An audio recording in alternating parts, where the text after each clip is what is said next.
This program sponsored by Marwadi University, Rajkot, Gujarat. Join Global Campus for a 360-degree education. నమస్కారం, welcome to I dream. నేను మీ విజిత. ప్రస్తుతం మనతో పాటు ఉన్నారు శ్రీ విద్యా ఉపాసకులు, ప్రముఖ జ్యోతిష్యులు గుండెపూడి శివసుధీర్ శర్మ గారు. ఇప్పుడు గురుగారితో మాట్లాడి మనకున్న సందేహాలన్నింటినీ నివృత్తి చేసుకుందాం. నమస్కారం గురుగారు. శ్రీమాత్రే నమః. శ్రీ గురుభ్యో నమః. గురుగారు, కుజదోషం ఇది ఒక పెద్ద సమస్యగానే తీసుకోవాలి. చెప్తుంటారు కుజదోషం ఉన్న వాళ్ళకి అసలు వివాహం చాలా ఆలస్యం అవుతుంది, ఖచ్చితంగా దానికి సంబంధించిన పూజ చేయించుకునేదాకా వివాహం అవ్వదు అని. కొన్ని సందర్భాల్లో కుజదోషం ఉన్న వాళ్ళకు ఆలస్యంగానైనా సరే వివాహం అయిన వాళ్ళని కూడా చూస్తుంటాము. అలా అయిన తర్వాత కూడా చాలా ఇబ్బందులు ఫేస్ చేస్తూ ఉంటారు, సంతానం గురించిన ఇబ్బందులు వస్తుంటాయి, రకరకాల ఇబ్బందులు వస్తుంటాయి. అటువంటి వారికి ఏదైనా మంచి పరిహారం ఉంటే తెలియజేయండి గురుగారు. తప్పనిసరిగా అమ్మ, మనకి మంగళం అంటే శుభం అంటుంటాం. అలాగే కుజుడు అనేటువంటిది కూడా అర్థం. ఓకే. మంగళవారానికి అధిపతి కుజుడు, భౌముడు అంటాం, మంగళం అంటాం, అలాగే కుజుడు అని కూడా పిలుస్తాం.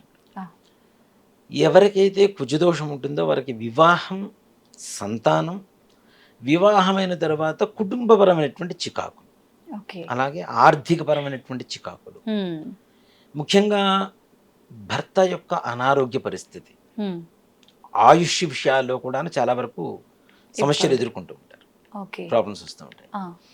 ఇలాంటి వాళ్ళకనే అసలు మనకి వివాహంలో మంగళ గౌరీ పూజ అని చెప్పి చేయిస్తూ ఉంటారు. అవునా గురుగారు? ఎవరైతే ఆడపిల్లలకి జన్మతః కుజదోషం వచ్చిందో, అలాగే ఆడవాళ్ళకి రజస్వల సమయంలో కూడాను మరలా కుజదోషం రావడానికి అవకాశం ఉంటుంది.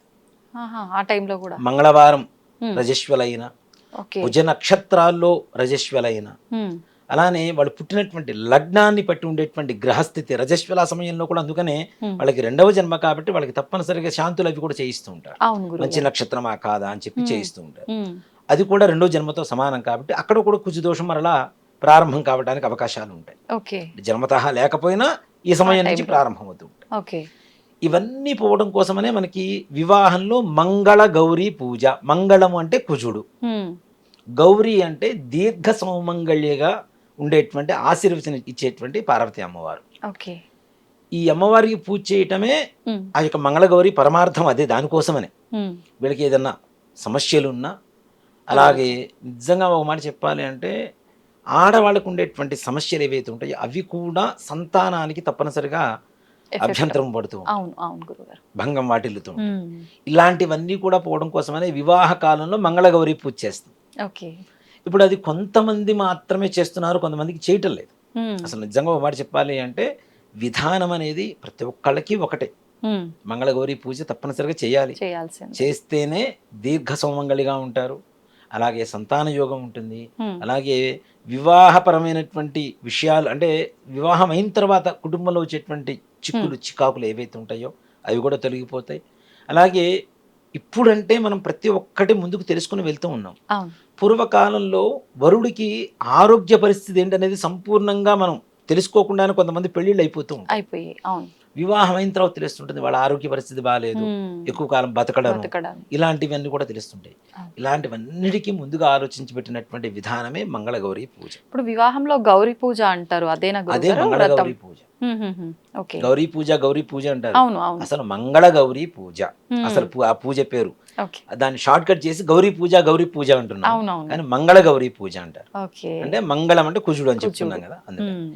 అప్పుడు వివాహం అప్పుడు కూడా చేయలేదు, మరి ఎలా మాకు తెలియకుండా జరిగిపోయింది. ఇప్పుడు భర్త అనారోగ్య పరిస్థితుల్లో కానీ, అలాగే కుటుంబంలో ఉండేటువంటి చికాకులు కానీ, సంతానం కలక్కపోవడం కానీ, అలాగే ఋతుక్రమమైనటువంటి సమస్యలు వీళ్ళ శరీరంలో ఉండడం ద్వారా ఇవి కానివ్వండి, ఇవన్నీ కూడాను బాధాకరమైనటువంటి విషయాలు వివాహానంతరం.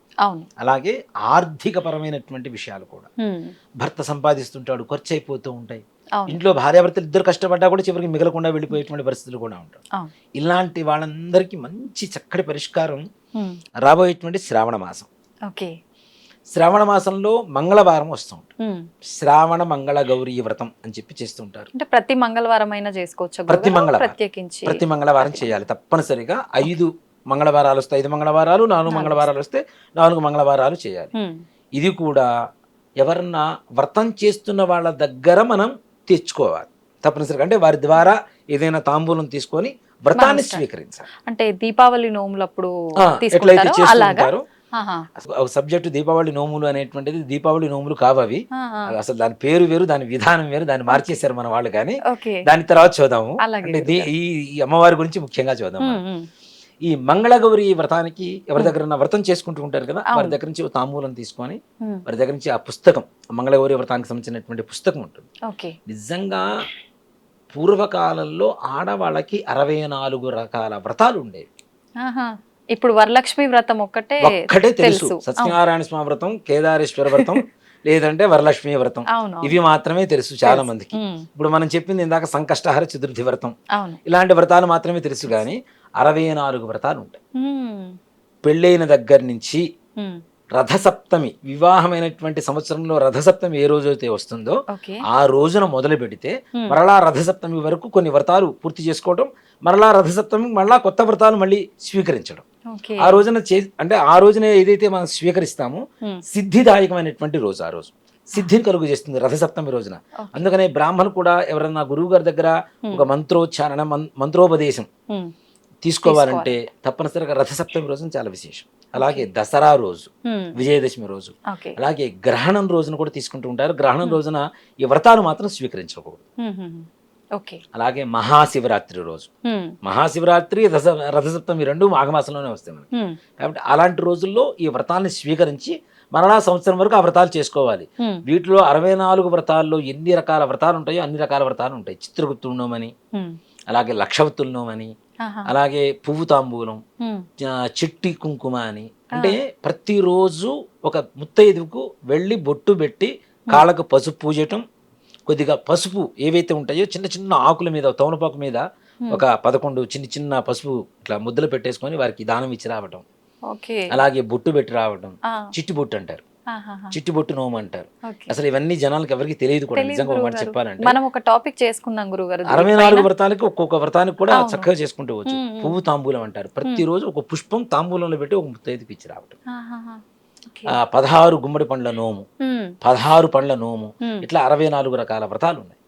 ఇవన్నీ కూడాను ఏవైతే శరీరానికి, మనస్సుకి, కుటుంబానికి సౌఖ్యాన్ని కలుగజేస్తాయో అవే ఈ నోములన్నీ కూడా. ఆడవాళ్ళు చేయడం ద్వారా కుటుంబం మొత్తానికి కూడా సౌఖ్యాన్ని, సుఖాన్ని, సంతోషాన్ని అందజేసేటువంటి నోములు ఇవన్నీ. ఆ కాలంలో అందరు చేసుకునేవారు గురుగారు ఇవి? తప్పనిసరిగా. రాను రాను ఎందుకని మా ఆవిడ కూడా చేస్తుంది, ఇప్పటికీ చేస్తున్నారు. అది ఎన్ని సంవత్సరాలైనా పట్టొచ్చు. ఒక సంవత్సరానికి 2-3 వ్రతాలు తీసుకోవడం, పూర్తి చేసుకోవడం, తదుపరి సంవత్సరానికి మళ్ళీ ఇంకో 2-3 వ్రతాలు తీసుకోవడం, మరలా ఉద్యాపన చేసుకోవడం. దాని ఉద్యాపన కూడా ఉంటుంది తప్పనిసరిగా. ఇవన్నీ కూడాను గ్రామ పసుపు కుంకుమ అని ఒకటి ఉంటుంది. అట్లానే మనకి కైలాస గౌరీ నోము అని ఒకటి ఉంటుంది. కైలాస గౌరీ నోము అంటే పసుపు కుంకుమ పెట్టడం. ఇవన్నీ కూడా చాలా వ్రతాలు ఉన్నాయమ్మ. ఈ పరమార్థం తెలుసుకుంటూ మనం కనుక చేసుకుంటూ వెళ్ళిపోతే నిజంగా పూర్వకాలంలో ఇన్ని కష్టాలు లేవు. ఇప్పుడు ఎందుకు వచ్చినాయి? అవన్నీ మానేసాం. అవన్నీ మనకి తెలియదు, మనకే తెలియదు. తదుపరి భవిష్యత్తు జనాలకి, అంటే భవిష్యత్ తరాలకి ఏమంత చేస్తాం మనం? ఆ పుస్తకాలు ఒకప్పుడు చాలా విక్రయించేవాళ్ళు, బాగా అమ్ముడుపోయేవి. ఇప్పుడు ఆ పుస్తకాలు ఎవరో ఆ విషయం తెలిసినటువంటి వాళ్ళు, మా అమ్మగారు వాళ్ళు ఎవరన్నా ఉంటారు కదా పెద్దవాళ్ళు, అరే ఇలా చెయ్యమ్మా, ఇలా బాగుంటుంది అని చెప్పిన వాళ్ళు మాత్రమే చేస్తున్నారు తప్పితే ఎవ్వరు కూడా చాలా మంది తగ్గించేశారు ఆ వ్రతాన్ని చేయడం. అవి ఖర్చుతో కూడుకున్నవి కాదు పెద్దగా. అలా అని చెప్పి నిత్యం ఒక ముత్తైదు, ఒకే ముత్తైదుకు రోజు పెట్టవచ్చు చక్కగా. పూర్వకాలంలో నిజంగా నేను ఇవన్నీ దృశ్యాలు కూడా చూశాను. మా గురువు గారి ఇంట్లో బాల్య వివాహాలు చేసేవాళ్ళు పూర్వకాలంలో. ఇప్పుడు చట్టరీత్యా నేరం అయిపోయినాయి. బాల్య వివాహం చేసిన తర్వాత అమ్మాయి, మా గురువు గారి కూతురు, 2 కూతురు ఉండేవారు. 2 కూడా స్కూల్కి వెళ్ళొచ్చి చక్కగా స్నానం చేసి వస్త్రాలు మార్చుకొని ఈ నోములు తీర్చుకునేవాళ్ళు రోజు. ఒక 10 రోజులు కుదరలేదు, ఏదైనా ఊరు వెళ్ళాం, 10 మంది ముత్తైదులకు ఒకటేసారి ఇచ్చుకోవచ్చు. అలా చేసుకోవచ్చు. అలాంటి వ్రతాల్లోదే ఈ శ్రావణ మంగళగౌరి వ్రతం కూడా. మనకు అన్ని సౌకర్యాలు ఉన్నాయి, మనకు అనువుగా కూడా చేసుకునే పద్ధతి ఉంది, అవకాశం ఉంది. కానీ చేయటం లేదు, అంటే తెలియట్లేదు. భవిష్యత్ తరాలకి నిజంగా అదే చెప్తున్నా కదా, హిందూ ధర్మాన్ని సమూలంగా నాశనం చేయడానికి ఇలాంటివి కూడా కొన్ని కారణాలు అవుతున్నాయి. ఈ భవిష్యత్ తరాలకు అందజేస్తే మళ్ళా హిందూ ధర్మం అనేది ఏదైతే ఉందో మరలా పునరావృతం అవుతుంది, చక్కగా మళ్ళీ మంచి వృద్ధి కలుగుతుంది, మళ్ళీ మన హిందూ దేశం లాగా ఉంటుంది తప్పనిసరిగా. కాబట్టి వాటిల్లో విశేషమైనటువంటి వ్రతం ఏంటి అంటే శ్రావణ మంగళగౌరి వ్రతం. శ్రావణ మాసం అంటే చంద్రుడు అధిపతి. మానసికమైనటువంటి ప్రశాంతతని ఇస్తాడు. ఎప్పుడు వస్తుంది మానసిక ప్రశాంతత? మనిషి కావలసినటువంటి సకల సమస్యలు తీరిపోయి సకల కోరికలు కూడా నెరవేర్చుకున్న తర్వాతనే మనిషికి సంతోషంగా ఉంటుంది, మానసికమైనటువంటి ప్రశాంతత ఉంటుంది. ఆరోగ్యం బాగుండకపోయినా, కుటుంబం బాగుండకపోయినా, పిల్లలు కలక్కపోయినా, కలిగిన పిల్లలు ఆరోగ్యవంతులుగా లేకపోయినా, బుద్ధిమంతులుగా లేకపోయినా, ఇంట్లో అత్త బాధ ఉన్నా, ఏ రకమైనటువంటి సమస్యలు ఉన్నా సరే మానసికమైనటువంటి ప్రశాంతత ఉండదు. ఈ ప్రశాంతత ఉండాలి అంటే శ్రావణ మాసంలో వచ్చేటువంటి మంగళగౌరి వ్రతం చేయాలి. ఈ మంగళగౌరి వ్రతాన్ని కూడా తప్పనిసరిగా ఒకళ్ళ దగ్గర నుంచి మనం తీసుకోవాలి. తీసుకున్న తర్వాత ప్రతి మంగళవారం ఇది తప్పనిసరిగా 5 సంవత్సరాలు చేయాలి. 5 సంవత్సరాలు. ఓకే. 5 సంవత్సరాల పాటు ప్రతి శ్రావణ మాసంలో మంగళగౌరి వ్రతం చేసుకుంటూ వెళ్ళిపోవచ్చు. ఇది కూడాను ఒక సంవత్సరం కుదరలేదు, దీంట్లో మొదటి వారం కుదరలేదు, ఇక చేయకూడదు ఆ సంవత్సరం. మళ్ళీ తదుపరి సంవత్సరమే లెక్క. Okay okay. మళ్ళీ కంటిన్యూషన్, అది మొదటి నుంచి కంటిన్యూషన్. ఓకే. ఆడవాళ్ళకు ఉండే ఇబ్బందుల వల్ల, లేదంటే వేరే రకమైన మరణ వార్తలు, లేదంటే కుదరలేదనో, అనారోగ్య పరిస్థితి ఏదైనా కావచ్చు, మొదటి వారం కుదరలేదు, మిగిలిన 3 వారాలు చేయడానికి అవకాశం లేదు. ఇప్పుడు ఒకవేళ మొదటి వారం వీలైనా మధ్యలో ఏదో ఒక వారం కుదరకపోతే అది లెక్కలోకి వస్తుందా? చేయలేదు కదా, చివరి వారంలో దీనికి ఒక ప్రాసెస్ ఉంటుంది, విధానం ఉంటుంది, చెప్తాను మీకు. దాని ప్రకారం చేసుకుంటూ వెళ్ళిపోవచ్చు. తప్పనిసరిగా 5 సంవత్సరాల పాటు 4 మంగళవారాలు, శ్రావణ మాసంలో ఎన్ని మంగళవారాలు వస్తే అన్ని మంగళవారాలు చేసుకోవాలి. ఈ మంగళవారానికి కూడా అమ్మవారికి పెద్దగా మీరేదో కలశాలు పెట్టి ఇవన్నీ చేయాల్సిన పని కూడా లేదు. చక్కగా 5 ముడులతో కలిగినటువంటి కంకణాలు ఒక 5. ఓకే. 5, 1, 6, 6, 1, 7. ఒకటి అమ్మవారికి, ఒకటి వ్రతం చేసుకునేటువంటి వారికి, 5 ముత్తైదువులకి. ఇక్కడ దీంట్లో కూడాను 5 మనం బియ్య పిండిలో కొంచెం బెల్లం కలిపితే చక్కగా పిండి ఇదవుతుంది, దాంతో దీపం తయారు చేసుకోవాలి. ప్రమిద 5 ప్రమిదలు, దాంట్లో ఆవు నెయ్యి వేసి ఒత్తి వేసి వెలిగించాలి. ఈ వ్రతం మనం సంకల్పం చేసుకొని గౌరీదేవి అంటాం కదా, అంటే మనం పసుపుతో చేసేటువంటి గౌరీ ఉంటుంది, ఆవిడే గౌరీ. అమ్మవారిని పటం పెట్టుకోవచ్చు, లలిత అమ్మవారిని చక్కగా, లేదు రాజరాజేశ్వరి అమ్మవారిని పెట్టుకోవచ్చు, ఏ అమ్మవారినైనా పెట్టుకోవచ్చు. పెట్టుకొని అమ్మవారి ఎదురుగా ఈ గౌరీదేవిని పెట్టుకొని ఇదే గౌరీదేవి 4 మంగళవారాలు కూడా పూజ చేసుకోవాలి. మరలా వ్రతం అయిపోయింది, మంగళవారం రోజున వ్రతం అయిపోయింది, బుధవారం రోజున పొద్దున్నే తీసి చక్కగా ఒక బుట్టలోనో లేదంటే ఒక బాక్స్లోనో పెట్టుకొని పక్కన పెట్టేసుకోవచ్చు, దాన్ని పాడవకుండా. తప్పనిసరిగా ఈ 7 కంకణాలు కట్టుకుంటాం, 5 ముళ్ళతో ఉంటాయి. ఈ వ్రతం మొత్తం మనం సంకల్పం చేసుకొని దీపారాధన చేసి సంకల్పం చేసుకొని ధూపం దీపం నైవేద్యం అయిన తర్వాత అమ్మవారి వ్రత కథ ఉంటుంది. ఇప్పుడు సమయం గురుగారు ఈ పూజ ఉదయం మంగళవారం ఉదయం పూట మాత్రమే చేసుకోవాలి. అలాగే ఈ వ్రత కథ ఉంటుంది, కథ మనం చదువుకుంటూ, మన దగ్గర పూర్వకాలంలో ఏంటంటే ఈ ఇనప కొడవళ్ళు ఉండేవి, రైతులు కోసేటువంటి కొడవళ్ళు ఉండేవి కదా, వరి కోసేటువంటివి ఇట్లాంటివి కొడవళ్ళు ఉండేవి. అలాంటివి ఇనుము తీసుకోవాలి, ఏదైనా సరే ఇనపతి తీసుకొని ఈ వ్రత కథ మొత్తం చదువుకుంటూ ఈ 5 దీపాల కింద వెలిగిస్తున్నాం కదా ఆవు నెయ్యితో, ఈ కథ చెప్పుకున్నంత చెప్పు కూడాను వాటికి వచ్చేటువంటి పొగ ఏదైతే ఉంటుందో దీనికి పట్టుకొని ఉంటే ఒక చాక్ కావచ్చు, లేదా ఇత్తడి అట్లకాడ కావచ్చు, ఏదైనా సరే ఇనపది ఇట్లా పట్టుకొని ఆ కాటుకు మొత్తం దానికి పట్టుకోవాలి. ఆ కాటుకు పట్టుకొని దాని రక్షగా కళ్ళకి పెట్టుకోవడం. ఆవు నెయ్యి ద్వారా వస్తుంది కదా, ఆరోగ్యవంతం కదా. ఇది అందరికీ కాటుకు పెట్టి వీళ్ళు కాటుకు పెట్టుకొని 5 ముత్తైదువులకి చక్కగా కంకణం కట్టి, ఈవిడి కంకణం కట్టుకొని మొట్టమొదటి అమ్మవారికి కంకణం ఇచ్చి, ఆ కలశం కానీ గౌరీదేవి కానీ అక్కడ పెట్టుకుంటాం కాబట్టి అమ్మవారికి కంకణం ఇచ్చేసి ఈ కథ మొత్తం చదువుకొని ఆ కాటుకు పెట్టుకొని అందరికీ కంకణాలు ఇచ్చి, శనగలు ఉంటాయి మనకి, ఈ శనగలు నానబెట్టి ముందు రోజునే అవి ఆ నీళ్లు మొత్తం తీసేసి ఆ శనగలు, పువ్వు, తాంబూలం, ఆడవాళ్ళకి అవకాశం ఉంటే బ్లౌజ్ పీస్ మీ అవకాశం. 5 ముత్తైదువులకి మాత్రం ప్రతి మంగళవారం ఇవ్వాలి. ఇలా 4 మంగళవారాలంటే 20 మంది. మొదటి వారం చేసాం, 2వ వారం కుదరలేదు, లేదు 3వ వారం కుదరలేదు, 4వ వారంలో చేసుకుంటాం కదా. 4వ వారంలో చేసుకున్నప్పుడు ఒక వారం మిస్ అయింది కాబట్టి ఈ 5 చివరి మంగళవారం 5 10 మంది ముత్తైదువులకి మనం తప్పనిసరిగా దక్షిణ తాంబూలాలు ఇచ్చుకోవాలి. అది కూడా మనం ఒకళ్ళ ఇంటికి వెళ్ళి ఇచ్చుకోవడం కాదు, వాళ్ళని మన ఇంటికి పిలిపించి వాళ్ళ కాళ్ళకి పసుపు పూసి బొట్టు పెట్టి చక్కగా తాంబూలం ఇవ్వాలి. వ్రతం చేసుకునేటువంటి ఈ ఉద్యాపన చేసుకునేటువంటివి ఏవైతే ఉన్నాయో వాయనం అంటారు. మనకి చాలా మంది సినిమాల్లో కూడా చూపిస్తుంటారు, ఇచ్చుకుంటూ వాయనం పుచ్చుకుంటూ వాయనం అని చెప్పి చూస్తూ ఉంటారు కదా. అక్కడ సాక్షాత్ మనం ఏం చెప్తాం అంటే ఇచ్చుకుంటూ వాయనం పుచ్చుకుంటూ వాయనం, ఇచ్చేవాళ్ళు ఇస్తున్నటువంటి వాయనం అని చెప్తారు, తీసుకునేవాళ్ళు పుచ్చుకుంటూ వాయనం అని చెప్తూ ఉంటారు. చెప్పిన తర్వాత నా వాయనం తీసుకునేది ఎవరు అని చెప్పి ఈ అమ్మాయి అడిగితే నీ వాయనం తీసుకునేది నేను సాక్షాత్ మంగళగౌరిని అని చెప్పి ఆవిడ చెబుతుంది. అంటే ముత్తైదువులు మంగళగౌరి అమ్మవారిని చూసుకొని ఆవిడకి వాయనం ఇవ్వడం, అమ్మవారి రూపంగా అమ్మవారి రూపంగా 5గురికి ఇవ్వటం. ఓకే. ఇలా మంగళగౌరి వ్రతాన్ని తూచా తప్పకుండా 5 సంవత్సరాలు చేసిన ఇంట్లో ఎక్కడ కష్టాలు మాత్రం తప్పనిసరిగా అన్ని నివారణ కలుగుతాయి. ఓకే. అంత విశేషమైనటువంటి వ్రతమే మంగళగౌరి వ్రతం. ఇది చాలా మంది తక్కువ మందికి తెలుసు, బ్రాహ్మణులు ఎక్కువ మంది చేస్తూ ఉంటారు. మిగిలిన వాళ్ళు కూడా చేసుకోవచ్చు, చేయకూడదని ఎక్కడ లేదు. దీంట్లో మంగళగౌరి అని అందరికి బ్రాహ్మణే చేసుకోవాలి, వీళ్ళే చేసుకోవాలి, ఈ కులమత భేద విచక్షణ ఎక్కడ లేదు, ఎవరైనా చేసుకోవచ్చు. శనగలు తప్పనిసరిగా తాంబూలం, వాయినం ఇవ్వడం, ఒక కంకణం వాళ్ళ చేతికి కట్టడం, కాళ్ళకు పసుపు ఇవ్వడం, చక్కగా బొట్టు పెట్టడం, మంగళసూత్రాలు పసుపు ఇవ్వడం, కంఠానికి గంధం పెట్టడం. ఓకే. ఇవన్నీ చేస్తే తప్పనిసరిగా మంగళగౌరి అనుగ్రహం చేత రుణబాధలు తొలగిపోతాయి, శత్రుబాధలు తొలగిపోతాయి, నరఘోషలు తొలగిపోతాయి, అలాగే సంతాన వృద్ధి కలుగుతుంది, కుటుంబంలో ఉండేటువంటి చికాకులు తొలగిపోతాయి, భర్త ముఖ్యంగా దీర్ఘాయుష్మంతుడై వాళ్ళకి దీర్ఘ సోమంగళి పరిస్థితి ఏర్పడుతూ ఉంటుంది తప్పనిసరిగా. ఓకే. ఇలాంటి వ్రతమే ఈ మంగళగౌరి వ్రతం. కాబట్టి ఇలా చేయడం అనేది చాలా విశేషం. మంగళగౌరి వ్రతాన్ని చేసినట్టు ఇంట్లో నిజంగా ఆ రోజున పోయి చూడండి, ఇంట్లో అంతా కళకళలాడిపోతుంటుంది. మంగళగౌరి అమ్మవారు సాక్షాత్ అక్కడ వచ్చి కూర్చుందేమో అనిపిస్తుంది. ఇంకోటి కూడా వాయనం మాత్రం బయట ఇంటికి తీసుకెళ్లి ఇవ్వడం అనేది కరెక్ట్ కాదు, వాళ్ళని మన ఇంటికి పిలిపించుకొని ఇవ్వాలి తప్పనిసరిగా.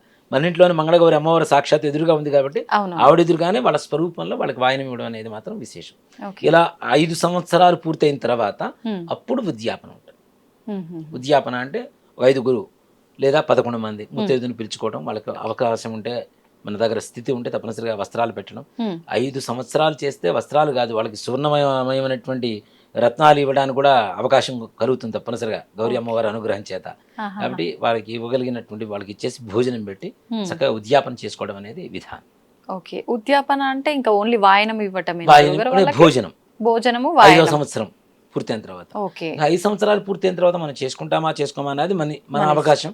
ఈ 5 సంవత్సరాలు మాత్రం తప్పనిసరిగా వివాహమైనటువంటి సంవత్సరం చేయడం అనేది ఉత్తమం. లేదు మాకు ఇంతవరకు తెలియలేదు, ఇప్పుడే తెలిసింది, ఇప్పటి నుంచైనా చేసుకోండి తప్పనిసరిగా. మంగళగౌరి వ్రతం శ్రావణ శుక్రవారం వరలక్ష్మి వ్రతానికంటే కూడాను శక్తివంతమైనటువంటి వ్రతంగా చెప్తూ ఉంటుంది పురాణాలు. ఇప్పుడు వివాహం ఆలస్యమైన అమ్మాయిలు కూడా ఈ వ్రతాన్ని ఆచరించవచ్చా? పురుషుడికి మాత్రం పూజ చేసుకోవాలి, అలాంటి మాత్రమే. ఓకే. గౌరీ అమ్మ అసలు వివాహ కాలంలో పూర్వకాలంలో అమ్మ పెళ్ళైన ప్రతి పెళ్లి కుమార్తెకి గౌరీ పూజ సమయంలో గౌరీ పంచాక్షరి మంత్రం ఉంటుంది. ఇప్పుడు శివ పంచాక్షరి మంత్రం ఎట్లా ఉంటుంది, గౌరీ పంచాక్షరి మంత్రం ఉంటుంది.